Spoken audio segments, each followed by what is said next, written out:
સાવલી નગરપાલિકા દ્વારા ઠેર ઠેર ગટરોના ઢાંકણા ખુલ્લા મૂકી દેવાના કારણે મૂંગા અબોલ પશુએ પોતાનો જીવ ગુમાવ્યો છે।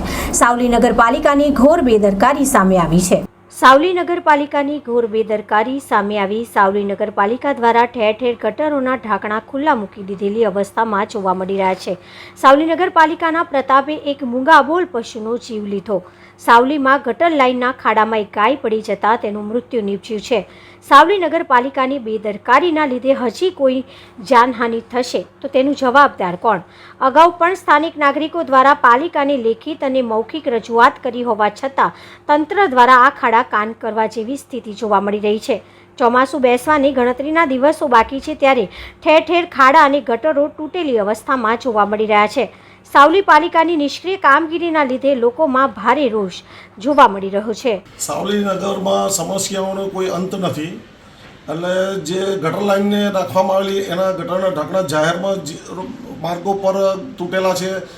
ગંગોત્રી સ્કૂલ પાસે, માતા ભાગોળમાં, પોલીસ સ્ટેશનવાળા રોડ પર, જમનોત્રીવાળા રોડ પર ઘણી જગ્યાએ આજે બી અને કોઈ એનો વારંવાર રજૂઆત કરવા નિકાલ થતો નથી। બીજું પ્રી મોન્સૂન કાર્યની કામગીરીમાં બી છીંડા થયેલા છે।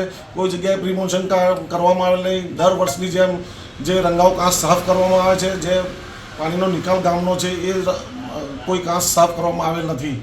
અને ઘણી સમસ્યાઓ બીજી જે સફાઈની છે, પાણીની છે, પાણીની મુખ્ય સમસ્યા છે જે 2-3 દિવસે પાણી આવે છે અને એ બી દોઢું આવે છે। આ 3-4 મુખ્ય સમસ્યાઓનો ક્યારે અંત આવશે એ સાવલીના નગરજનો માંગ કરી રહ્યા છે। પહેલાં તો એ કહીશ કે ખુલ્લી ગટર નથી, એ સ્ટોમ વોટર ડ્રેન છે અને એનું કામગીરી હમણાં જસ્ટ માર્ચ મહિનામાં જ પૂર્ણ થઈ હતી।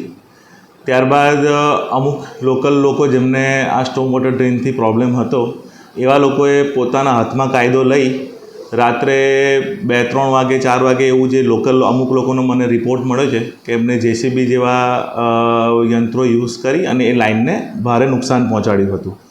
અને જે અમને રિપોર્ટ આધારે જે નામ મળ્યા હતા, અમે એ સમયને રિટર્ન નોટિસ આપેલી છે। સ્ટાર્ટિંગમાં એ નોટિસ સ્વીકારવા પણ તૈયાર નહોતા, સતત 4 વખત એમની પાસે જઈ અને એમને નોટિસ આપેલી છે। એ નોટિસનો જવાબ એમને એવો કરેલો છે કે અમે આ પાઇપલાઇન નુકસાન કરેલ નથી। મારી પાસે બીજા સાધનિક પુરાવા ન હોવાના કારણે આની પર હું વધારે આગળ એક્શન લઈ શક્યો નથી। આની પર જો ઇન્ક્વાયરી ચાલુ છે, એ જેસીબી કોનું હતું એની બી તપાસ અમે કરી રહ્યા છે અને અમે પોલીસને પણ જાણ કરી છે કે નગરપાલિકાની સ્ટોમ વોટર ડ્રેનને આ પ્રમાણે અમુક લોકોએ પોતાના હાથમાં કાયદો લઈ નુકસાન પહોંચાડેલું છે, પણ સાધનિક પુરાવા ન હોવાના કારણે એમાં હજી આખું જે કોણે કર્યું હતું, કોણે કરાવ્યું હતું એ બધી માહિતી અત્યારે મારી પાસે નથી। હવે એ જે નુકસાન થયું હતું એના કારણે એ જે સ્ટોમ વોટર ડ્રેન પાઇપલાઇન છે એ સાવલીના માતા ભાગોળ અને પટેલવાગા વિસ્તારથી આખા વિસ્તારના પાણીનો નિકાલ કરતી મુખ્ય લાઇન છે।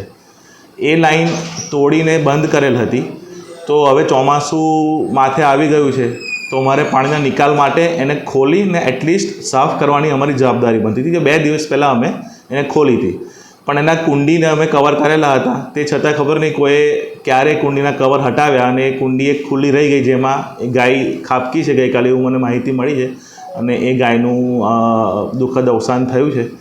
પણ અમે જોઈ લઈએ છીએ તાત્કાલિક જો કોણ છે આ લોકો, અને અમે હવે કોઈ પણ વસ્તુ ખુલ્લી નહીં રહે એ હું આજે ચેક કરાવી લઈશ।